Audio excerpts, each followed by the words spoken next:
नमस्कार। आज के इस विशेष विश्लेषण में हम इतिहास के उस पन्ने को पलटने जा रहे हैं जो हम सब के लिए बेहद खास है। हम बात करेंगे भारत की आज़ादी की उन शक्तिशाली ताकतों की और साथ ही विभाजन की उस दिल तोड़ने वाली सच्चाई की जिसने रातों रात लाखों जिंदगियों को हमेशा के लिए बदल कर रख दिया।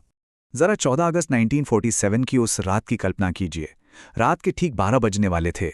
एक तरफ तो दिल्ली की सड़कों पर ऐसा जश्न था मानो कोई बहुत बड़ा त्योहार हो, एक नए देश का जन्म हो रहा था। लेकिन वहीं दूसरी तरफ सीमाओं पर क्या हो रहा था? इंसानी इतिहास का सबसे बड़ा और दर्दनाक पलायन, आज़ादी की बेइंतहा खुशी और उसी पल बेघर होने का खौफ। एक ऐसा विरोधाभास जिससे शायद शब्दों में पिरोना भी मुश्किल है। अब यहाँ एक बहुत ही बड़ा सवाल दिमाग में आता है ना?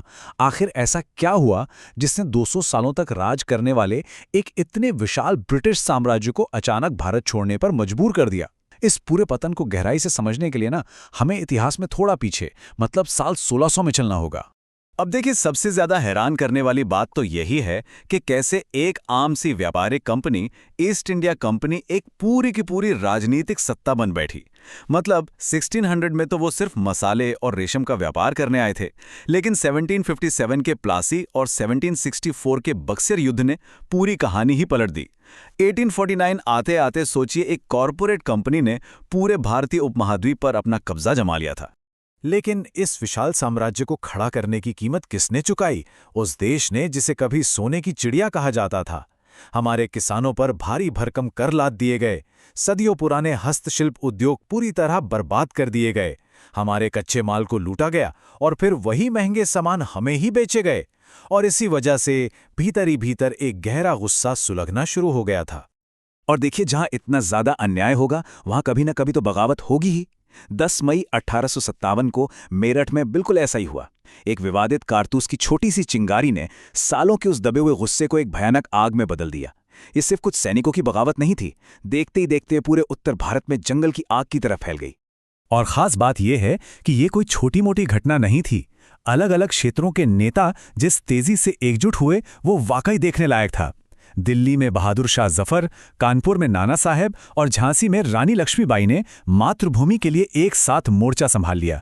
ब्रिटिश हुकूमत ने इससे पहले इतनी बड़ी और संगठित चुनौती का सामना कभी नहीं किया था। हाँ, ये सच है कि 1858 तक अंग्रेजों ने अपनी भारी सैन्य ताकत का इस्तेमाल करके इस विद्रोह को बहुत बेरहमी से कुचल दिया। लेकिन दरअसल एक बहुत बड़ी बात हो चुकी थी। इस क्रांति ने अंग्रेजों को यह साबित कर दिया कि ये उपमहाद्वीप सिर्फ छोटी छोटी रियासतों में नहीं बटा है। मौका मिलने पर यह पूरी सभ्यता एक होकर खड़ी हो सकती है, और यहीं से आज़ादी की वो असली भावना पैदा हुई। फिर आता है 13 अप्रैल 1919 का वो काला दिन, जलियांवाला बाग, जब जनरल डायर ने वहां शांति से बैठे हजारों निहत्थे लोगों पर अंधाधुंध गोलियां चलवाईं। तो क्या हुआ? ब्रिटिश न्याय व्यवस्था पर अगर किसी का रत्ती भर भी भरोसा बचा था ना, तो वो हमेशा के लिए खत्म हो गया। इस खौफनाक पल के बाद भारत ने तय कर लिया कि अब कोई छोटी मोटी रियायतें नहीं चाहिए, अब बात सिर्फ पूर्ण आज़ादी की होगी। अब इस संख्या पर जरा गौर कीजिएगा, 390। ये महज कोई आंकड़ा नहीं है, ये दांडी मार्च का वो विशाल पैमाना है जब महात्मा गांधी ने अपने 78 साथियों के साथ पूरे 390 किलोमीटर पैदल चलकर नमक कानून तोड़ा था। सोचिए, इस एक कदम ने न सिर्फ ब्रिटिश साम्राज्य की जड़ें हिला दी, बल्कि पूरी दुनिया को भारत की इस लड़ाई की तरफ देखने पर मजबूर कर दिया। और ये जन आंदोलन थमा नहीं, ये लगातार और मजबूत होता गया। 1942 के भारत छोड़ो आंदोलन में ये अपने बिल्कुल चरम पर था। तब जो ऐतिहासिक नारा गूंजा, करो या मरो, उसने सबको झकझोर दिया। ये पूरा का पूरा आंदोलन अहिंसा के मूल सिद्धांत पर टिका था, जहां लाखों भारतीयों ने शांतिपूर्ण तरीके से अंग्रेजों को ये साफ चेतावनी दे दी कि अब उन्हें भारत छोड़ना ही होगा। वैसे इसी दौरान आज़ादी के इस महासंग्राम में एक और रास्ता बिल्कुल समानांतर चल रहा था। वो था हमारे सशस्त्र क्रांतिकारियों का रास्ता। ये उन जोशीले युवाओं का दौर था जिनका यह साफ मानना था कि आज़ादी सिर्फ शांतिपूर्ण मांगों से नहीं मिलने वाली, इसके लिए सर्वोच्च बलिदान देना पड़ेगा। मतलब कल्पना कीजिए, भगत सिंह, राजगुरु और सुखदेव जैसे युवाओं की। महज 20-23 साल की उम्र में उन्होंने अपने अदम्य साहस से पूरे देश में जोश भर दिया। 1931 में उन्होंने हंसते हंसते फांसी का फंदा चूम लिया, और उनका वो नारा, इनकलाब जिंदाबाद, वो आज भी हमारे रोंगटे खड़े कर देता है ना? और सिर्फ देश के भीतर ही नहीं, सीमाओं के पार से भी एक बहुत शक्तिशाली आवाज आ रही थी। नेताजी सुभाष चंद्र बोस ने देश के बाहर आज़ाद हिंद फौज यानी आईएनए खड़ी कर दी। उनका वो सीधा और स्पष्ट संदेश, तुम मुझे खून दो मैं तुम्हें आज़ादी दूंगा, इसने एक गजब की उम्मीद जगाई। भले ही युद्ध के मैदान में आईएनए को तुरंत जीत नहीं मिली, लेकिन बाद में जब इन सैनिकों पर लाल किले में मुकदमे चले तो पूरे देश में राष्ट्रवाद की एक ऐसी सुनामी आ गई जिसने ब्रिटिश सरकार को हिलाकर रख दिया। और इस पूरी लड़ाई में हमारी महिलाओं के योगदान को तो बिल्कुल नहीं भुलाया जा सकता। वो इस महासंग्राम की एक मजबूत रीढ़ थीं, चाहे विदेश की धरती पर मैडम भीकाजी कामा हों जो दुनिया भर में भारत की आज़ादी की वकालत कर रही थीं, या फिर अरुणा आसफ अली हों जिन्होंने 1942 के आंदोलन में देश के अंदर मोर्चा संभाला था। इनका योगदान अतुलनीय है। तो अब सवाल यह है कि इन सारे समानांतर आंदोलनों ने साम्राज्य को अंदर से तो खोखला कर ही दिया था, लेकिन वो आखिरी प्रहार, वो ब्रेकिंग पॉइंट क्या था जिसने दुनिया के सबसे ताकतवर साम्राज्य को भारत से जाने पर मजबूर कर दिया? दरअसल ये किसी एक घटना का नतीजा था ही नहीं।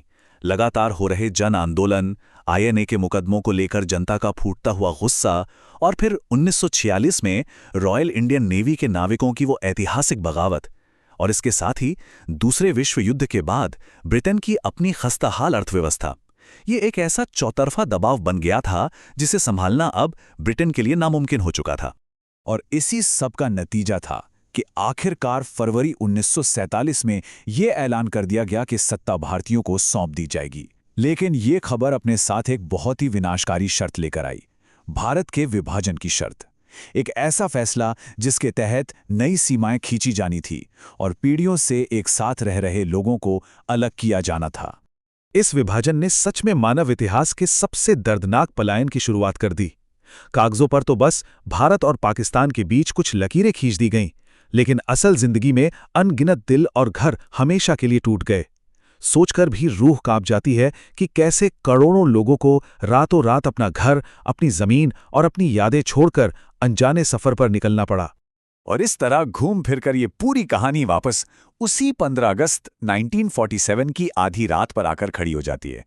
ठीक 12 बजे का वो पल, जब एक तरफ 200 साल की गुलामी खत्म होने की बेइंतहा खुशी थी और वहीं दूसरी तरफ अपनों से बिछड़ने का, अपने घरों से उजड़ने का वो भयंकर दर्द। ये दोनों ही बातें उस रात की एक ऐसी अटल सच्चाई बन गईं जिसे हम कभी मिटा नहीं सकते हैं। सच तो ये है कि आज हम जिस आज़ाद और लोकतांत्रिक देश में चैन की सांस ले रहे हैं ना, उसकी नींव में उन अनगिनत ज्ञात और अज्ञात लोगों का संघर्ष है, उनकी आंखों के आंसू हैं और उनका वो अकल्पनीय बलिदान है। इन नई सीमाओं को पार करते हुए लाखों लोगों ने अपना सब कुछ दांव पर लगा दिया था। आज़ादी की ये जो सुबह हमें मिली, उसकी कीमत हमने बहुत बहुत भारी चुकाई है। तो आज के इस विश्लेषण को खत्म करते हुए एक बहुत ही गहरा सवाल हमारे सामने रह जाता है। 1947 के उन नायकों की विरासत, उनके बलिदान हमारी आज की आज़ादी को क्या मायने देते हैं, और आज के इस आधुनिक युग में हम उनके इस त्याग को किस तरह से सच्चा सम्मान दे सकते हैं, इस पर हम सबको जरूर विचार करना चाहिए।